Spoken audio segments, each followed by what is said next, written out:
सोचो आप गवर्नमेंट से पूछना चाहो कि टैक्स पेयर्स का पैसा कहाँ खर्च हुआ और सरकार को आपको जवाब देना पड़े, या वोट देने से पहले आप किसी कैंडिडेट के क्रिमिनल केसेस, एसेट्स और क्वालिफिकेशंस के बारे में जान सको। ये कोई स्पेशल प्रिविलेज नहीं है, ये हर इंडियन सिटीजन का अधिकार है, राइट टू इन्फॉर्मेशन यानी आरटीआई।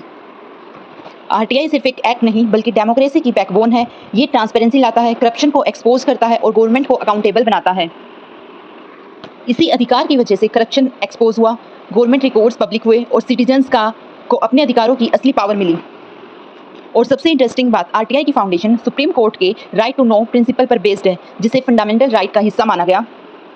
अगर आप एलएलबी के स्टूडेंट हो या जुडिशरी, यूपीएससी या किसी कम्पिटिटिव एग्जाम की तैयारी कर रहे हो तो आरटीआई को समझना बहुत जरूरी है।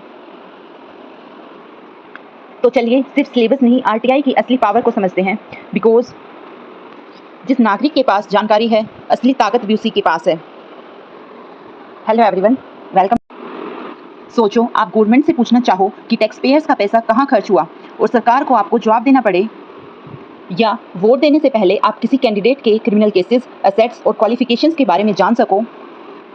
ये कोई स्पेशल प्रिविलेज नहीं है, ये हर इंडियन सिटीजन का अधिकार है, राइट टू इन्फॉर्मेशन यानी आरटीआई। आरटीआई सिर्फ एक एक्ट नहीं बल्कि डेमोक्रेसी की बैकबोन है। ये ट्रांसपेरेंसी लाता है, करप्शन को एक्सपोज करता है और गवर्नमेंट को अकाउंटेबल बनाता है। इसी अधिकार की वजह से करप्शन एक्सपोज हुआ, गवर्नमेंट रिकॉर्ड्स पब्लिक हुए और सिटीजन्स को अपने अधिकारों की असली पावर मिली। और सबसे इंटरेस्टिंग बात, आरटीआई की फाउंडेशन सुप्रीम कोर्ट के राइट टू नो प्रिंसिपल पर बेस्ड है, जिसे फंडामेंटल राइट का हिस्सा माना गया।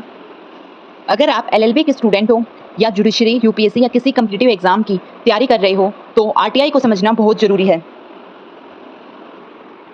तो चलिए सिर्फ सिलेबस नहीं, आरटीआई की असली पावर को समझते हैं। बिकॉज जिस नागरिक के पास जानकारी है, असली ताकत भी उसी के पास है।